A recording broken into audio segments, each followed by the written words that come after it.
de muestreo. Ya. Entonces, en este capítulo dice que comienza el estudio del muestreo, que es el proceso de selección de elementos de una población para hacer juicio o inferencia acerca de esta. Ya, primero definamos lo que es una población. ¿A qué se refiere una población? Una población podemos decir que es un conjunto de objetos. Aquí entendemos como objeto lo que puede ser una persona, una cosa, animal, etcétera, etcétera. Eso viene siendo un objeto en estadística. Ya. ¿Y qué es lo que viene siendo la muestra? La muestra no es más que seleccionar un pequeño número de objetos de una población. Es decir, pongamos un pequeño ejemplo para que se entienda de mejor manera. Mi población, digamos que es el curso de el paralelo 100, que tiene 50 estudiantes. Ya. Y de esos 50 estudiantes, yo voy a sacar una pequeña muestra, digamos, de 10 estudiantes. Entonces, vieron, de mi población de 50 estudiantes, yo saqué 10 estudiantes, que esa va a ser mi muestra. Entonces, por ende, podemos decir que la muestra es un subconjunto de la población. Ya. Ahora, para guiarnos en lo que dice el libro, una vez más, les recomiendo que siempre vayan a la parte de acá abajo. Siempre traten ustedes de leer, si es que hay estos recuadros de aquí, que viene dando lo que viene siendo estos conceptos de manera más resumida. Bueno, para esta parte de acá, como vemos, no hay ninguno de estos, pero ya cuando comencemos a ver lo que viene siendo los tipos de muestreo, entonces ahí sí. Entonces, por ejemplo, miren, aquí el muestreo simple. Entonces, ustedes deberían primero leer esto y después leer esto para que entiendan de mejor manera. Que aquí dice, el muestreo simple, que es una muestra seleccionada de manera que cada elemento o individuo de la población tenga la misma posibilidad de que se incluya. ¿Ya? Entonces, pero ahora sí, regresemos a lo que estábamos viendo. Entonces, ¿qué es los métodos de muestreo? Ya. ¿A qué se refieren los métodos de muestreo? Ya. Estos me sirven para yo poder seleccionar lo que viene siendo, como les decía, un subconjunto o un grupo de objetos de una población. Para eso son los métodos de muestreo. Algunos tienen unas características que sirven en determinados casos y otros que sirven mejor en otros tipos de casos. Ya, aquí veamos lo que vienen siendo las razones para realizar un muestreo, que son estas 5 de aquí. Primero, ¿qué dice? Establecer contacto con toda la población requiere mucho tiempo. Ya, aquí les voy a poner un pequeño ejemplo para que quede mejor, para que quede más claro esto. Digamos, yo tengo 100 estudiantes. Yo puedo encuestar a cada uno de mis estudiantes o no encuestar. Puedo decir esto. Yo quiero saber cuál es el promedio de mis 100 estudiantes. Entonces yo puedo tomar el primer estudiante, sumar sus notas, promediar, ya. Y ese vendría siendo mi primer dato. Asimismo lo haría con mi segundo estudiante. Entonces sumo todas las notas y sumo todas las notas y saco un promedio. Ya, así yo debería hacer con los 100 estudiantes, pero aquí entra esta razón que dice establecer contacto con toda la población requiere mucho tiempo. Bueno, en este caso son 100 estudiantes, o sea, sí me voy a demorar, pero ¿qué pasa si fueran no 100, sino digamos que fueran 1.000.000? Entonces yo sumar de estudiante en estudiante todas las notas, ahí sí me voy a demorar muchísimo. Por eso es que se realiza aquí un muestreo. Es decir, yo puedo escoger, digamos, los múltiplos del 5. Entonces yo le encuesto al estudiante número 5, el estudiante número 10, número 15, 20, así hasta el 100, ya. Y con eso, una vez que ya le tengo las notas de todos sus estudiantes, promedio y saco, digamos, un promedio general. ¿Ya? Eso es mucho más fácil y los resultados no van a variar tanto. O sea, claro que si yo encuesto a los 100 estudiantes, mi resultado va a ser 100% exacto. Pero si yo, digamos, yo encuesto no a mis 100 estudiantes, sino a 20, mi resultado final no va a variar tanto. Por eso se recomienda hacer este tipo de muestreo cuando tienen así poblaciones inmensas. Ya. Otra razón es que el costo de estudio de todos los elementos de una población resulta prohibitivo. Ya. ¿A qué se refiere esto? Que no siempre voy a tener acceso a toda la información que yo necesito. Por ejemplo, digamos aquí pongamos otro ejemplo, digamos los censos. No todas las personas van a estar dispuestas a abrirnos la puerta para nosotros poder obtener esa información necesaria para los censos.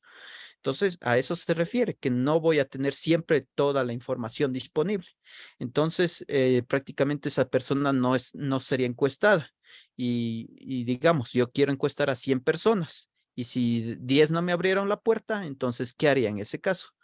No puedo tener un resultado preciso, ¿ya?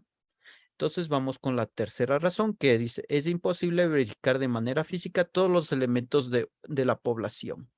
Ya, esto para algunos ejemplos. Digamos, ¿qué pasa si mi población, qué pasa si mi población digamos, las estrellas que están en las estrellas del universo? ¿Ya? Entonces yo tendría que asimismo evaluar cada estrella, pero como ustedes saben, bueno, las estrellas prácticamente son infinitas. Entonces yo voy a estar ahí analizando cada estrella de una en una en una, y como son infinitas, nunca voy a terminar. Por eso es que no en todos los casos se puede evaluar a toda la población, solo en caso que sean finitas, es decir, que tengan como les decía, 100 estudiantes, es decir, para las estrellas, yo puedo plantearme, digamos, una sección, digamos, de 20 kilómetros cuadrados. Ya, las estrellas que yo encuentre en ese rango de 20 kilómetros cuadrados, esas son las que voy a analizar, y entonces ahí ya tengo un número finito, y ya puedo yo sacar ahí en mi muestra. Ya, vamos con la siguiente razón que dice algunas pruebas son de naturaleza destructiva. Ya, ¿a qué se refiere esto? Ya, aquí también les voy a colocar un ejemplo. Digamos que ustedes tienen una panadería, ¿ya? Y ustedes elaboran, digamos, unos 50 panes diarios, ¿ya? Entonces, para ustedes verificar la calidad de sus productos, es decir, ustedes deberían eh, consumir sus panes, ¿ya? Entonces, si ustedes elaboran 50 panes para verificar que cada pan hecho por ustedes sea de una calidad excelente, entonces ustedes deberían consumir cada uno de esos panes. Pero si los consumen, después ustedes, ¿qué venden? Por eso dice que algunas pruebas son de naturaleza destructiva. Incluso aquí en el libro nos detalla un ejemplo con el vino, que dice, asimismo, ustedes tienen un viñedo y ustedes elaboran vino. Entonces, para ustedes ver qué calidad tiene su vino, entonces ustedes lo que deberían hacer es consumir todo el vino y ver, y digamos, ya, la calidad de su vino es excelente. Ya verificaron eso, pero ustedes como ya se consumieron todo su vino, ya no tienen nada que vender y de nada sirvió hacer todo este análisis si ustedes ya no tienen nada que vender. Por eso es que aquí para verificar lo que viene siendo el vino, ustedes pueden tomar una copa y ya, con eso, si es que salió bueno, entonces el vino es de buena calidad. Entonces con los panes podrían hacer exactamente lo mismo. Consumir uno o dos panes y ya. Entonces verificar, consumieron esos dos panes y verifican la calidad. ¿Ya? Y los resultados de la muestra son adecuados. ¿Ya? Aquí dice, aunque se contara con los recursos suficientes, es difícil que la precisión de una muestra de 100%. ¿A qué se refiere eso? Aquí les voy a poner otro ejemplo. Ya, digamos que ustedes están analizando, eh, digamos, un criadero de carpas, ¿ya? Y digamos, ustedes tienen aproximadamente 1 millón de carpas. Y están analizando de una en una el peso de cada carpa, eh, el, el color de cada carpa, etcétera, etcétera. Ya. Y ustedes ya van por la 999.999. Y después resulta que su número de carpas en lo que se demoraron ustedes en analizar esas carpas, ahora sus carpas ya, digamos, ya no son 1.000.000, sino son 1.100.000. Entonces vieron y aumentaron el número de carpas. Entonces, por ende, sus resultados no van a ser exactos porque su población ya aumentó. Ya, a eso se refiere que los resultados de la muestra no son 100% adecuados. ¿Ya? Bueno, estas son una de las principales razones para que se debe realizar lo que viene siendo el muestreo. Ahora continuemos con el siguiente tema que nos planteaba aquí, que viene siendo el cálculo de la muestra. Para ello, pero déjenme abrir aquí el Excel, ya les tenía preparado a qué se refiere esto de acá. Cómo ustedes pueden calcular lo que viene siendo las muestras.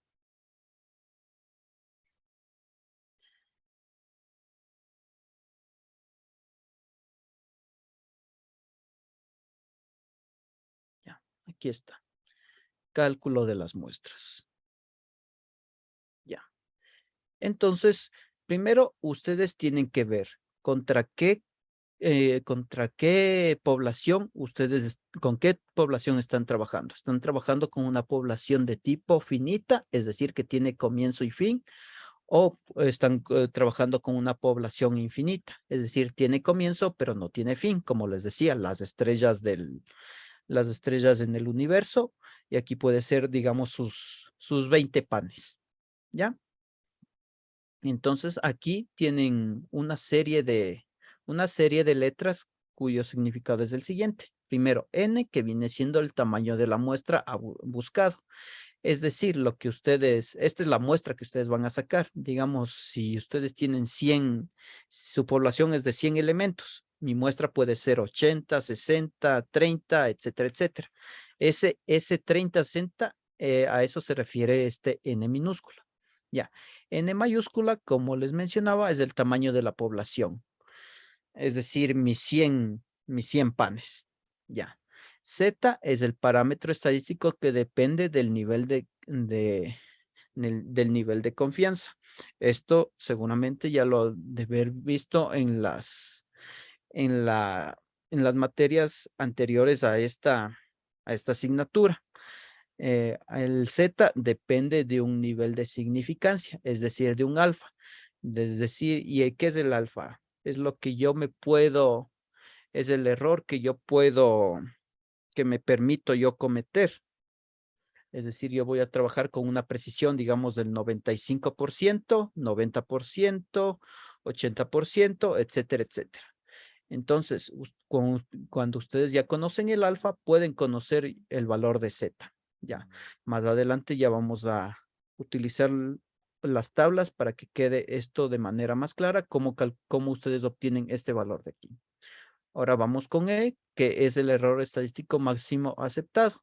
Esto también es colocado por el encuestador, podemos decir, o la persona que quiere determinar la muestra. O en algunos ejercicios les pueden decir que trabajen con un error, digamos, del 5%. ¿Ya? Eso depende también de los enunciados. Ya, entonces vamos con el siguiente literal, que es esta P. ¿A qué se refiere? ¿Qué es la probabilidad de que ocurra el evento estudiado o es un caso de éxito? Es decir, aquí les voy a poner un ejemplo. Un dado tiene 6 caras. Ya, digamos que yo lanzo un dado y sale 2. ¿Cuál es la probabilidad de que salga un 2 en un dado de 6 caras? Ya, entonces mi caso de éxito sería un sexto, porque yo tengo entre 6, puede caer 1, 2, 3, 4, 5, 6. Entonces, como tengo seis casos distintos y como yo quiero determinar cuando salga un número en un número específico, entonces lo que yo debería hacer es 1 dividido por el número de aciertos que yo puedo tener. Es decir, yo puedo sacar, como les decía, 1, 2, 3, 4, 5 o 6.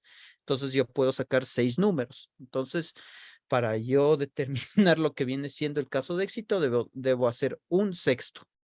Ya. O vamos con otro ejemplo. Ahora, ¿qué pasaría con el lanzamiento de una moneda? ¿Qué tiene la moneda? Cara y cruz.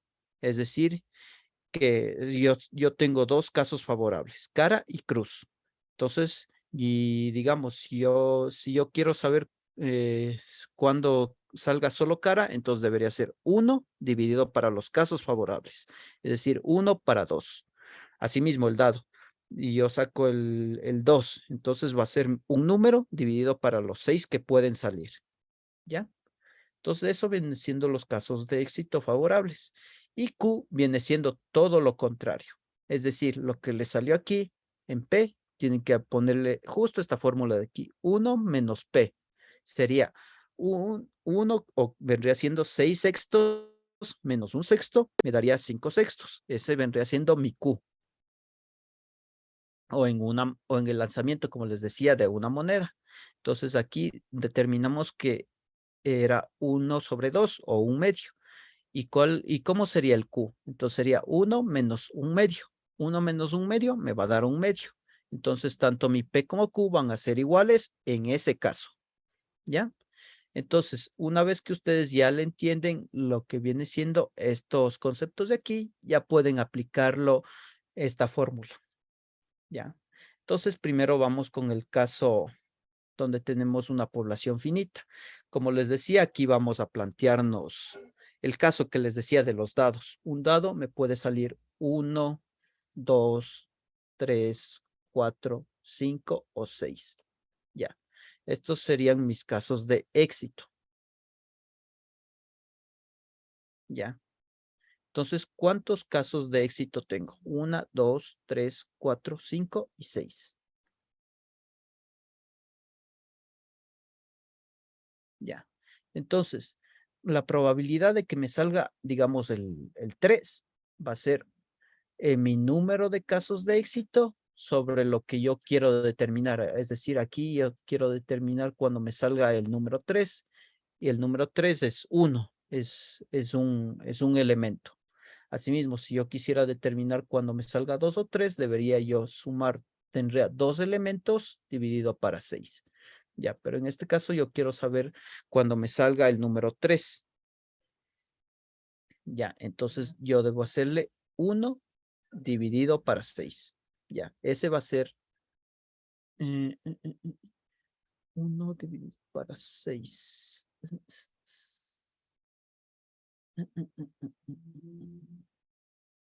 1 dividido para 6. ¿Me deja ahí? No, déjenme colocar una fórmula entonces.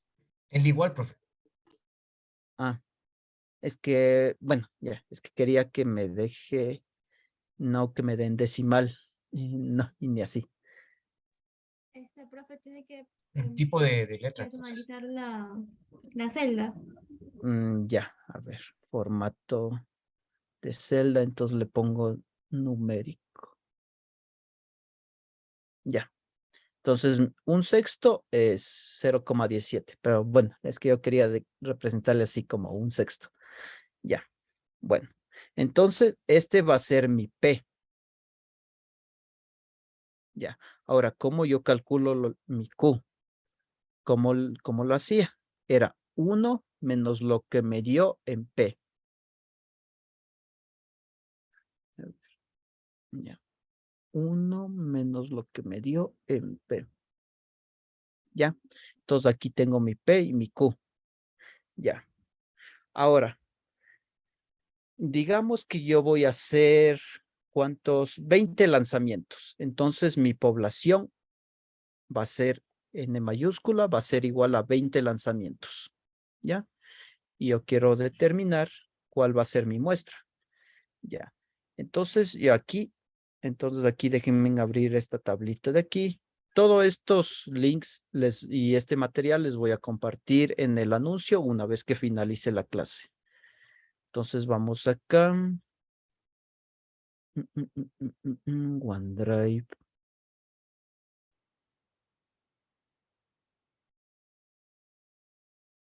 Ya.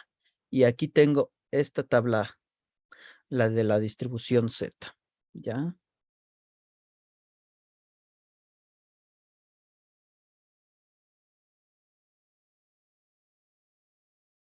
Ya.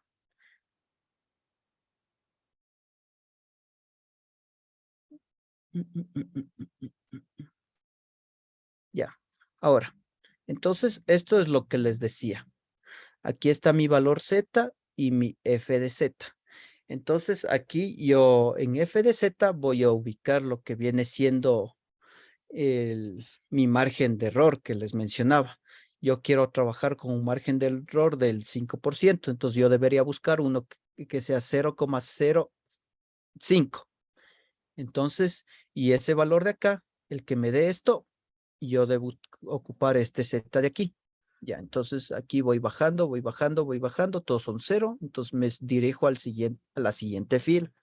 Entonces voy bajando, voy bajando, voy bajando, aquí veo que ya cambió, pero ninguno de estos es del 5%, me dirijo a la siguiente fila.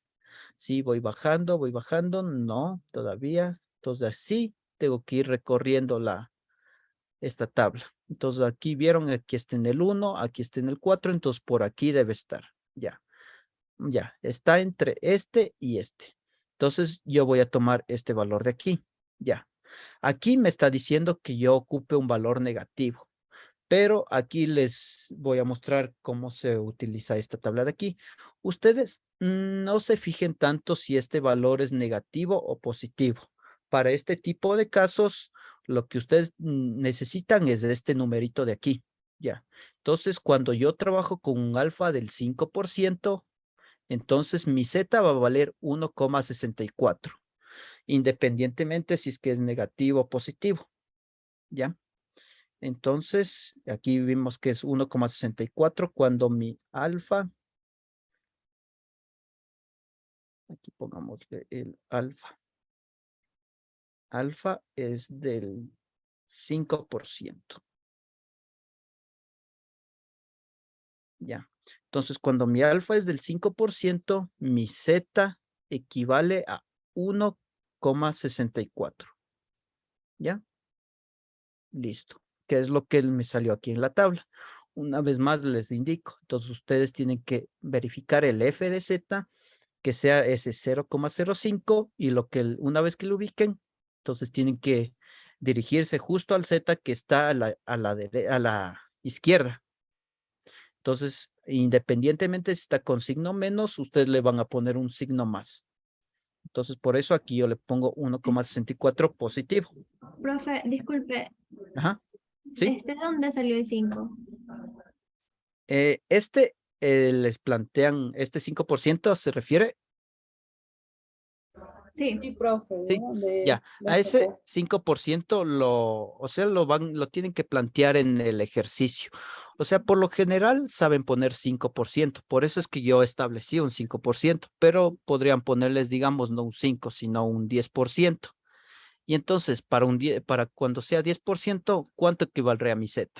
Entonces, así mismo, recuerden Profe, que, disculpe que le interrumpa. Entonces, esos ajá, son datos que van a ir en el ejercicio, ajá, no que tenemos que exacto. sacar nosotros. Ah, ya. No, Ya. ya. Y la tabla también es algo que va a ir como dato del ejercicio. Ujú. Claro, la tabla esta ustedes deberían ocuparla para este tipo de ejercicios.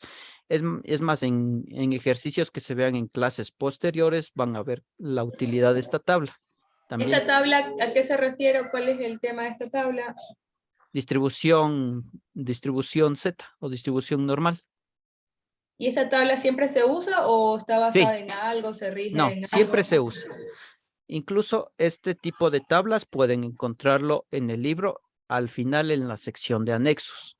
Solo que yo le estoy ocupando esta porque es un poquito más precisa y se me facilita más ocupar esta y explicarles cómo yo le uso para que ustedes también la usen. Pero si ustedes se acomodan con las tablas del libro, no hay ningún problema. No, sí lo Como entiendo, les pero dije. esa tabla, ¿de dónde sale? O sea, ¿a qué se refiere? Viene del Ah, libro, pero... claro, es que estas ya son calculadas, ya son hechas por personas ya con Y, maestría. y Ajá, solamente se, y son, solamente se usa... Profesor, perdón que les sí, interrumpa. Esto es como que tomando en cuenta el error de estimación ujú, máximo aceptado, ¿verdad? exacto, Ah, ya, ya. exacto, O sea, y se- sería como que el valor de la E del cuadrito anterior que nos mostró. exacto. Sí, Y se, yo y se quiero. usa en todos los tipos, cualitativos, explicativos, en todos los tipos de eh, estudio, o sí, solamente en uno. para estos tipos donde su distribución cumpla con una distribución normal. Es Ah, decir, ya, que los datos cumplan con esta curvatura de aquí. En ese ya. tipo de ejercicios se utiliza. De ahí, para cuando sean otros casos, ahí se va a ver más adelante que se ocupa otro tipo de distribución. Pero para este tipo de ejercicios siempre se va a ocupar esto. ¿Ya? Entonces ya como les explicaba, ¿qué pasa si ahora mi alfa es del 10%? Entonces ustedes deberían ocupar este. ¿Qué dice? Que ahí cuando mi alfa es 10%, entonces yo tengo que mi z vale 1,28.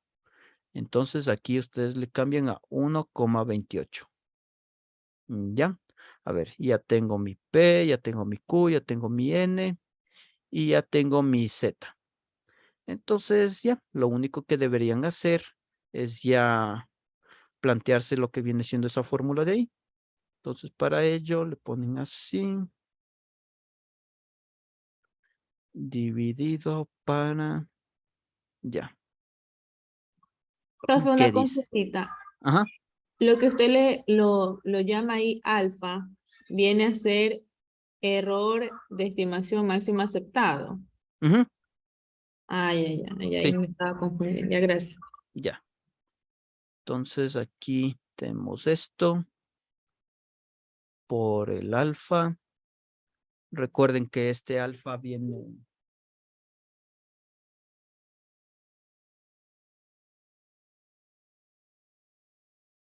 ya. Recuerden que este alfa viene al cuadrado. Para que no haya conflictos, vamos a hacerle así. Todo esto multiplica por P, todo esto multiplica por Q. Ya. Mi error de estimación, que también, como les mencionaba, eso también lo pone el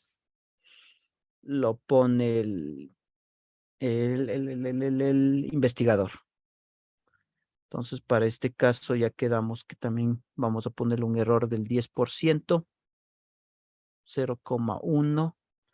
Eso le elevamos al cuadrado.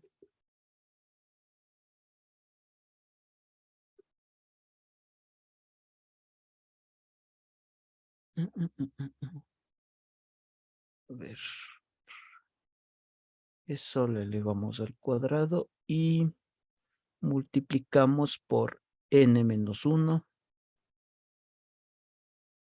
¿A qué se refería este n de aquí? -1. Y aquí le ponemos más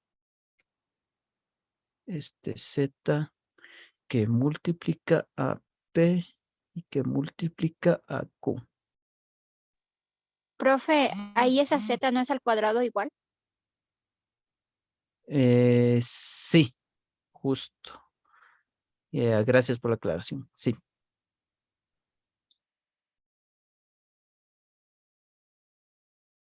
Exacto. Ya. ¿Ya? Y entonces ya, en 20 lanzamientos, mi muestra que yo debería tomar, recuerden que cuando tienen así decimales deben redondearlo al inmediato superior. O aquí me voy a valer de la herramienta, ponerle aquí en formato de la celda, los números y sin decimales, ¿ya? Con eso ya me está redondeando, ¿ya? Y esto vendría siendo mi muestra. ¿Ya? Y para el caso de infinita también sería lo mismo. Entonces, como ven, esta es mucho más sencilla, incluso. ¿Y cuando se utiliza esa infinita? Cuando tienen muchísimos casos, como por ejemplo les mencionaba digamos que ya no quiero ahora analizar lo que viene siendo el lanzamiento de datos, sino voy a analizar el lanzamiento de una moneda. Entonces, para la moneda, entonces aquí debería ser un medio, aquí debería ser un medio, y el Z para el nivel el error permitido que les estipulen en los enunciados o que por lo general sabe hacerse el 5%, entonces ustedes deberían hacer los cálculos pertinentes y sacar lo que viene siendo la muestra.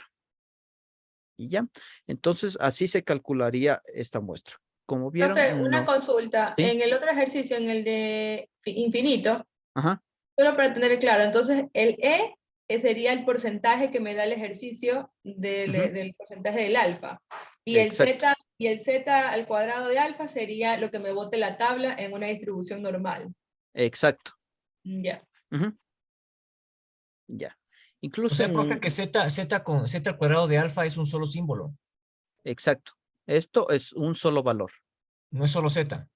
No, o sea, bueno, en otros libros pueden encontrarle solo Z, pero siempre recuerden que el Z siempre va atado a un nivel de confianza, a un nivel de significancia. Claro, porque en otros libros pueden encontrar solo que le pone Z al cuadrado. Pero z al cuadrado de alfa es un solo valor. Ajá, exacto. Ok. Ujú. Y ya, bueno, eso vendría siendo el cálculo de las muestras. Entonces, ya. Y ahí terminaría lo que viene siendo la primera clase. Yo les agradezco por asistir a esta clase y les agradezco por asistir a esta clase y les animo asimismo a seguir viniendo a las clases